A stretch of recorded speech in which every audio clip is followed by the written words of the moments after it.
There's a single moment each week that shapes the entire 7 days to follow, and Padre Pio knew exactly what that moment was.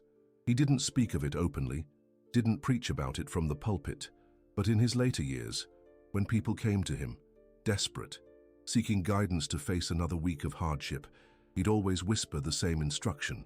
On Sabbath Eve, light a candle and prepare your week. But what almost no one tells you is that this wasn't just a spiritual suggestion. It was a precise technique, a formula he'd discovered through decades of mystical experience. And today, you'll understand why this simple practice can completely change your relationship with time, with challenges, and with that feeling of always playing catch-up. Because perhaps you've noticed, Mondays arrive like a tidal wave. Problems pile up, anxieties grow, and midweek you find yourself thinking, how did I get here again? Padre Pio understood this better than any modern psychologist. He knew there's a specific energy that governs our experience of time, and that this energy can be shaped, directed, prepared, but not through planning, not through organization, through something far deeper. I'll tell you a story few know. It was 1966. Padre Pio was 79.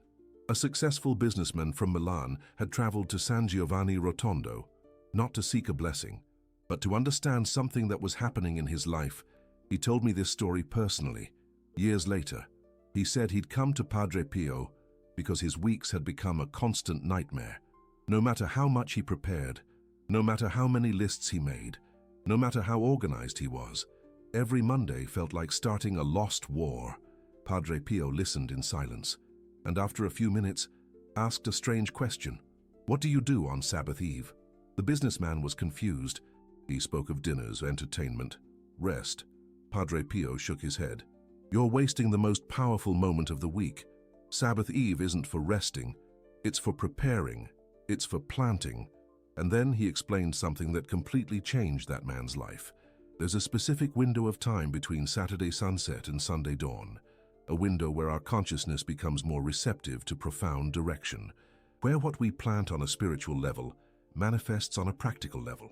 Padre Pio called this moment the invisible sower. But here's what's fascinating. He wasn't inventing anything.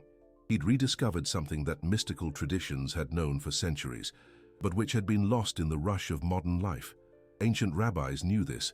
That's why Shabbat begins at sunset on Friday and ends at sunset on Saturday. They understood that a specific energetic transition occurs during this period. Sufi mystics practiced something similar. They knew that the end of the day of Saturn, the planet that governs structure and time, is the ideal moment to program the following week. Even the early Christians had specific practices for what they called the Sunday Vigil, moments of spiritual preparation before the Lord's Day. But Padre Pio went further. He not only rediscovered this wisdom, he simplified it into a practice anyone can do. A candle, lit on Sabbath Eve, with a specific intention. But it's not just any candle, and it's not just any intention. There's a precise sequence he taught, a process that activates what he called temporal alignment, a way to synchronize our personal energy with the deeper rhythms of existence. And here's the part that will surprise you. This works even for people who aren't religious, even for those who don't believe in mysticism. Because what Padre Pio had discovered doesn't depend on faith.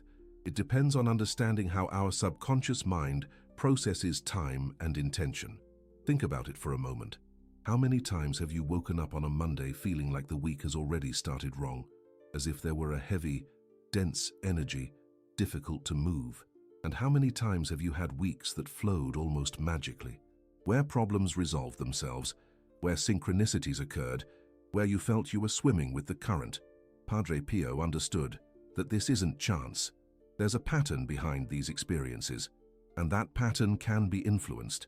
The Milanese businessman returned home and began practicing exactly what Padre Pio had taught, and in 3 weeks, his professional life had completely transformed, not because he was working more, not because he'd changed his strategy, but because he'd changed his relationship with time. Mondays ceased to be a burden. Problems began to resolve themselves before they became critical. Opportunities began to appear at the right moment. He described the change as going from swimming against the current to surfing the waves. But I'll tell you something that might sound strange. When I first heard this story, I was skeptical, very skeptical. It seemed too simple, too mystical, or too easy. And then I decided to test it. For 6 months, every Friday, I prepared for what I called the Sabbath experiment. I lit a candle, following exactly the process Padre Pio taught. And I can tell you that what happened to me during that period defies any rational explanation I can give. My productivity didn't just increase, it transformed. I began to have insights at the right moment. Solutions appeared almost spontaneously. The right people crossed my path exactly when I needed them. And strangest of all, I stopped having that chronic Monday anxiety. You know that feeling? That knot in your stomach that started on Sunday afternoon? It simply disappeared. And that made me understand something fundamental about what Padre Pio had discovered. He wasn't talking about magic. He was talking about synchronization. Our subconscious mind is constantly processing information, making connections, preparing responses to future situations. But most of the time, this processing happens chaotically, anxiously, disorganized. The Sabbath candle ritual does one very specific thing. It organizes this processing. It gives a clear direction for our subconscious mind to work during the night and the first days of the week. It's like programming a computer, but instead of programming algorithms, you're programming your own consciousness. Padre Pio knew this intuitively. He'd realized there's a specific moment each week when our minds become most receptive to this kind of deep programming. And that moment is Sabbath Eve. But why specifically Sabbath Eve? Why not Sunday? Why not Friday? Here's where Padre Pio's wisdom becomes even more profound. He understood something about the natural rhythms that modern science is only beginning to discover. Our brains operate on cycles, daily cycles, weekly cycles, monthly cycles. And there's a specific moment in the weekly cycle where our ability to absorb and integrate deep directives is at its peak. That moment is the transition between Saturday and Sunday. It's when our minds are naturally preparing for renewal. It's when our consciousness is more open to pattern shifts. It's when we can plant seeds at the deepest level of our psyche. And the candle isn't just a symbol, it's a tool of focus. A way to concentrate our attention on a single intention, on a single directive. When you light a candle on Sabbath Eve with the specific intention of preparing your week, you're doing something very concrete. You're creating a moment of total presence, a moment where your attention isn't divided among 1,000 worries. And in this moment of total presence, your subconscious mind receives clear instructions on how to process the next 7 days.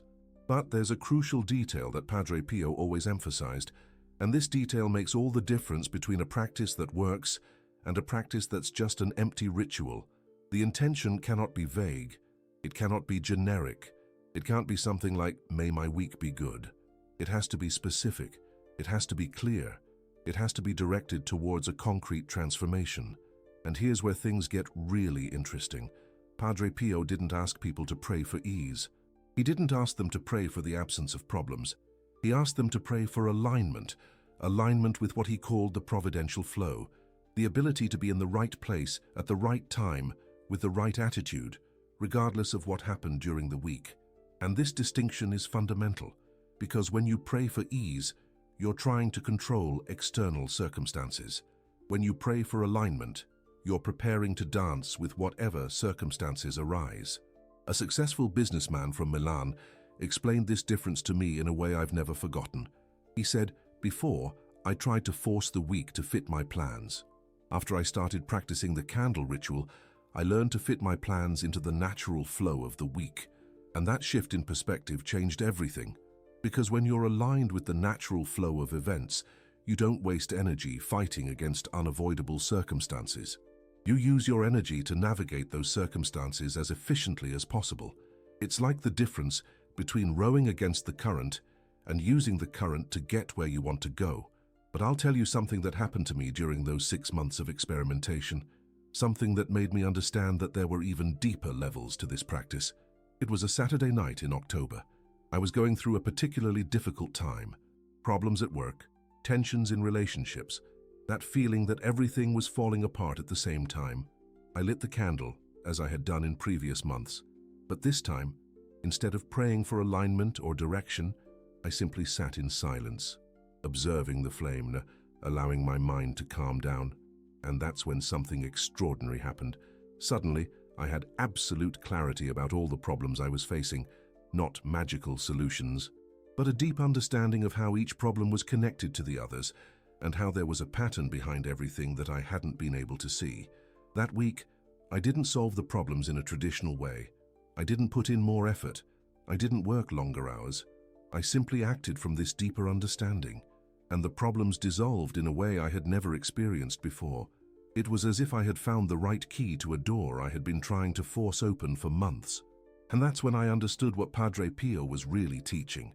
He wasn't teaching a ritual to get things, he was teaching a process to access wisdom. The candle isn't a request to the universe. The candle is a way to create space for your own inner wisdom to emerge. And this inner wisdom, when accessed regularly, has a cumulative effect on the quality of your life. It begins to influence not only how you face problems, but how you attract or repel certain situations. Padre Pio called this spiritual magnetism, the ability to attract circumstances that are aligned with your deepest growth and purpose. And here's something that will sound contradictory, but is absolutely true. The more you practice this ritual, the less you need it. Because what happens over time is that you develop a natural sensitivity to the rhythms and flows that govern your life. You begin to feel intuitively when you're aligned and when you're forcing things. You develop what Padre Pio called an inner ear, the ability to listen to the subtle guidance that is always available, but which is usually muffled by the noise of the anxious mind. And when you develop this inner ear, your relationship with time changes completely. Weeks cease to be periods of struggle and become periods of growth. Problems cease to be obstacles and become opportunities for development. You stop living reactively and begin to live creatively. But here's the part I found most fascinating about all this. After a year of regularly practicing the candle ritual, I began to notice that other people around me were also changing. Not because I was talking about the practice. In fact, I had decided to keep it private. But because my own transformation was creating a field of influence around me, people started seeking me out for deeper conversations. Synchronistic situations began to involve not only my life, but the lives of those close to me. It was as if I had become an anchor point for a different kind of energy. And that made me understand something Padre Pio always said, but which I hadn't fully grasped. When you align yourself with the deepest rhythms of existence, you become a channel for those rhythms to manifest in the world. You don't just change your own life. You contribute to a broader shift in the energetic quality of the environment around you. Padre Pio knew this.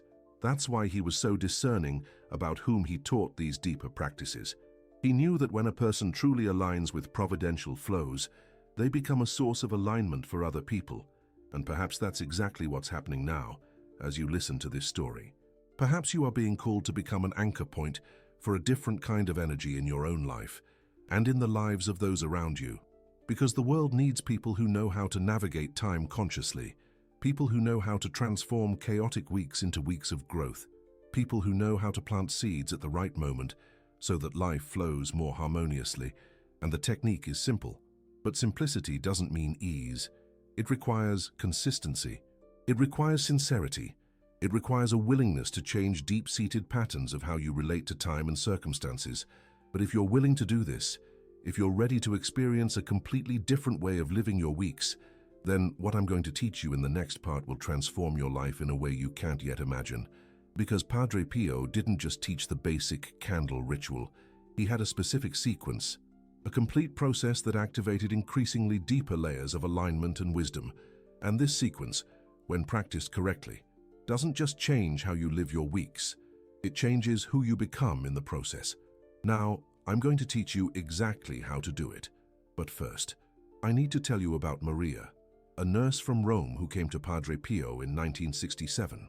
Completely exhausted, she worked in 3 different hospitals, cared for her ailing mother, and felt that her life was an endless cycle of emergencies and obligations. "Padre," she said, "I can't take it anymore. Every week is worse than the last. I don't even have time to breathe." Padre Pio looked at her for a long moment, and then he said something she never forgot. "My daughter, you are living in the world's time. You need to learn to live in God's time." And then he taught her what he called the 7 sacred moments of the Sabbath. Maria practiced faithfully for 2 months, And when she returned to give thanks, she was unrecognizable, not because her life had become easier. In fact, she had taken on even more responsibilities, but she had learned to navigate time in a completely different way. "It's as if I discovered that there's a secret speed of life," she explained to me years later. "A speed where everything flows, where you do more by doing less, where miracles happen in the routine. And this secret speed is exactly what you're going to learn now. The 7 sacred moments are not just steps in a ritual. They are 7 different frequencies of consciousness that you progressively access during Sabbath Eve. First moment, the preparatory silence. At 6 o'clock on Sabbath Eve, you stop everything you're doing. Everything. No matter what it is, no matter how urgent it seems, you sit in a place where you won't be interrupted, and for 5 minutes, you simply breathe. But it's not just any breathing. Padre Pio taught a specific technique. 3 deep breaths through your nose, holding for 3 seconds, releasing through your mouth for 6 seconds. This isn't meditation. This isn't relaxation. It's neurological preparation, because what you're doing is shifting your brainwave frequency from beta to alpha. You're moving from doing mode to being mode. And only in this being state can the next sacred moments fully function. Second moment, the judgment-free review. Still in silence, you mentally review the week that passed, but with one absolute rule: no judgment. You don't analyze what went right or wrong. You don't criticize yourself for mistakes made. You don't congratulate yourself for successes achieved. You simply observe, like a scientist observing data. Padre Pio called this the silent witness, the ability to see your own life without emotionally identifying with the events. And this is crucial, because only when you can disidentify from the dramas of the previous week can you access the wisdom necessary for the following week. Maria told me that, in the beginning, this moment was torturous for her. Her mind would obsess over all the mistakes, all the bad decisions, all the missed opportunities. But Padre Pio had given her a specific technique to deal with this. When a judgment appears, mentally say, "I observe this too," and return to simple observation. After a few weeks, she managed to develop what she called the eagle eye, the ability to see her own life from a higher perspective, where dramatic details dissolve and only the essential patterns remain visible. Third moment, strategic gratitude. Here's where Padre Pio's practice differs from any gratitude technique you've ever heard of. You don't give thanks for the good things that happened. You give thanks for the challenges that forced you to grow. You don't give thanks for the easy moments. You give thanks for the difficult moments that revealed strengths you didn't know you had. Padre Pio taught that there are 2 types of gratitude: the gratitude of the personality and the gratitude of the soul. The gratitude of the personality thanks for what is pleasant. The gratitude of the soul thanks for what is transformative. And only the gratitude of the soul has the power to change the energetic frequency of your life. Maria practiced this in a very specific way. She chose the most difficult moment of the previous week and found an aspect of it for which she could be genuinely grateful. At first it was forced, she confessed to me, but after a few weeks, I began to realize that my greatest growth always came from my greatest challenges, and gratitude became natural. Fourth moment, the seed vision. Now comes the part that Padre Pio considered most important. You close your eyes and visualize the week ahead, but not as a sequence of events, as a fertile field waiting to be planted. You see Monday as prepared earth, Tuesday as nourishing rain, Wednesday as energizing sun, Thursday as visible growth, Friday as blossoming, Saturday as harvest, and Sunday as sacred rest before the next cycle. This visualization isn't fantasy, it's deliberate subconscious programming. Because when you program your subconscious mind to see time as an opportunity for growth, instead of a sequence of obligations, your experience of the week radically changes. Maria described the shift like this: "Before, I'd wake up on Mondays thinking, what's going to go wrong today? After I learned the seed vision, I started waking up thinking, what's going to bloom today?"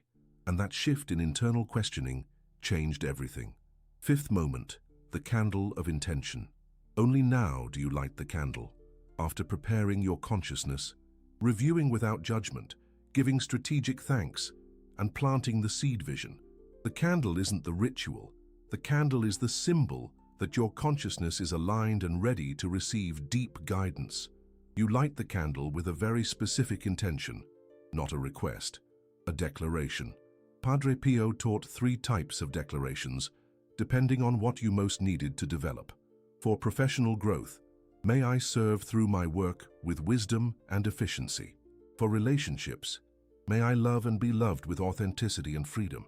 For spiritual development, may I live each day aligned with my highest purpose. But here's the secret few know.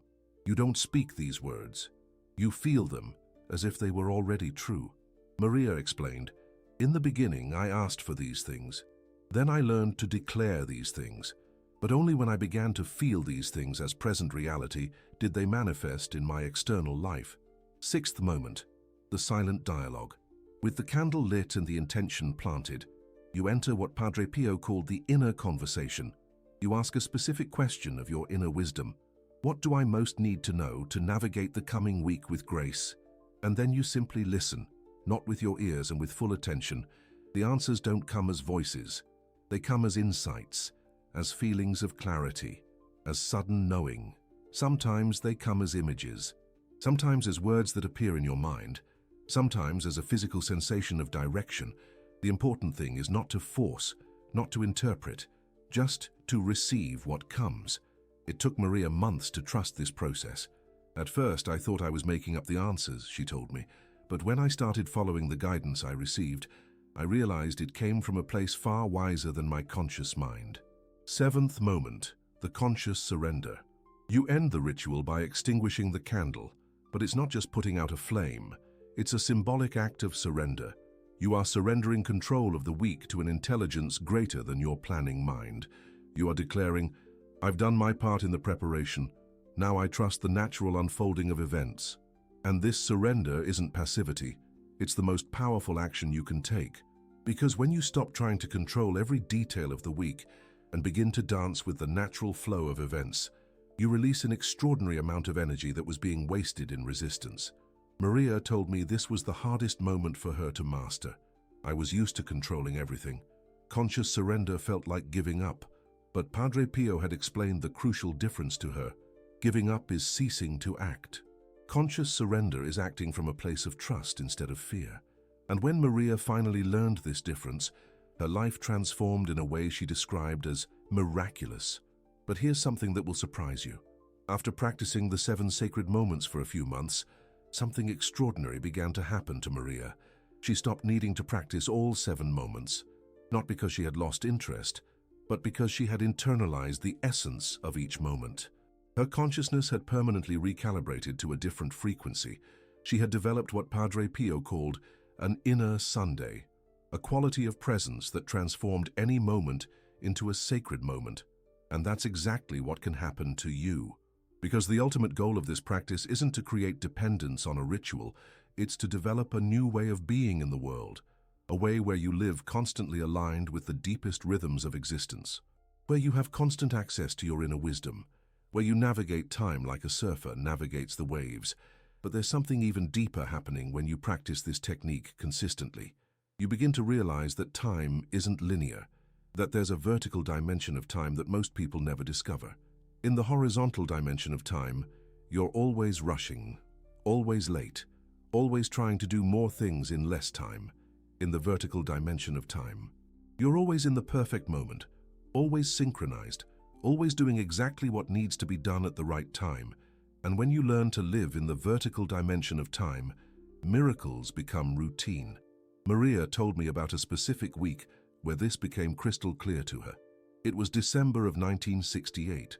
Her mother had been hospitalized with a cardiac emergency.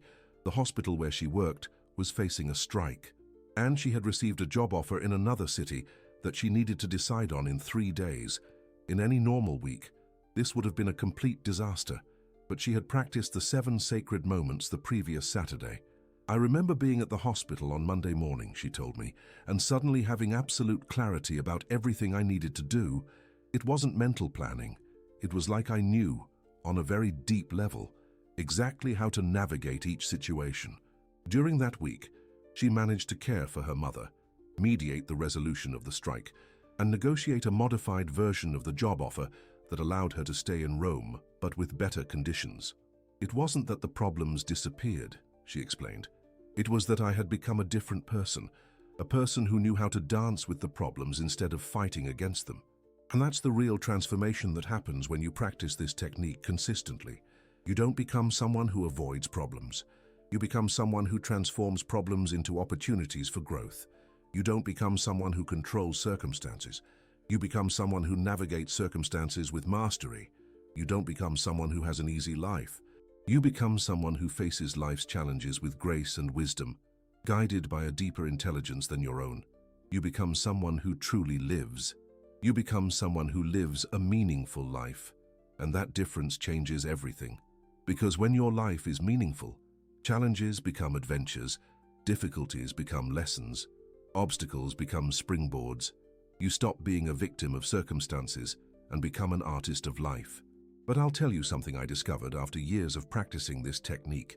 There's a side effect no one had ever mentioned to me, an effect that is simultaneously unsettling and liberating. You stop fitting into the vibration of most people around you. Superficial conversations become difficult to bear. Unnecessary drama loses all interest. People constantly living in emergency mode start to seem like they're speaking a different language.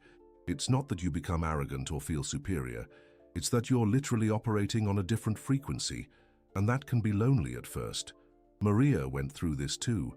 For a few months, I felt like I was living in a parallel world, she confessed to me. The people close to me didn't understand why I wasn't stressed anymore about the same things that made them anxious. But then something interesting started to happen. New people started appearing in her life. People who were also seeking a more conscious way of living. And the people already in her life started asking questions.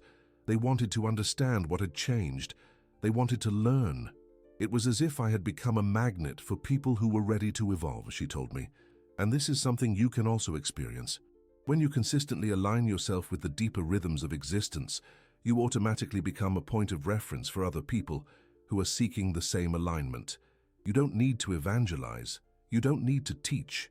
You simply live differently, and that becomes a silent invitation for those who are ready. But here's something important that Padre Pio always emphasized. This practice isn't for everyone. Not because some people aren't capable, but because not everyone is ready for the responsibility that comes with this level of alignment. When you align yourself with providential flows, you become a channel for those flows to manifest in the world.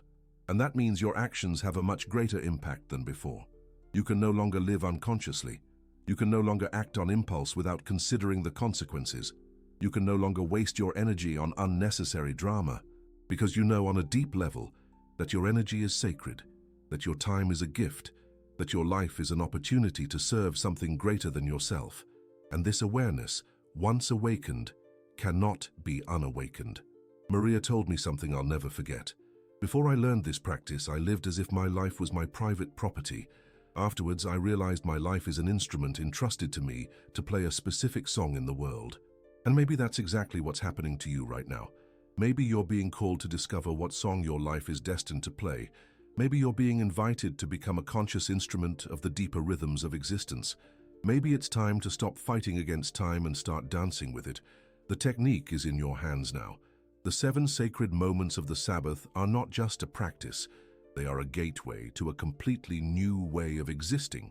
A way where each week becomes an opportunity for growth, where each day becomes a conscious adventure, where each moment becomes a choice between fear and love, between control and trust, between resistance and alignment. What do you choose? Because next Sabbath Eve, as the sun begins to set, you'll have a decision to make.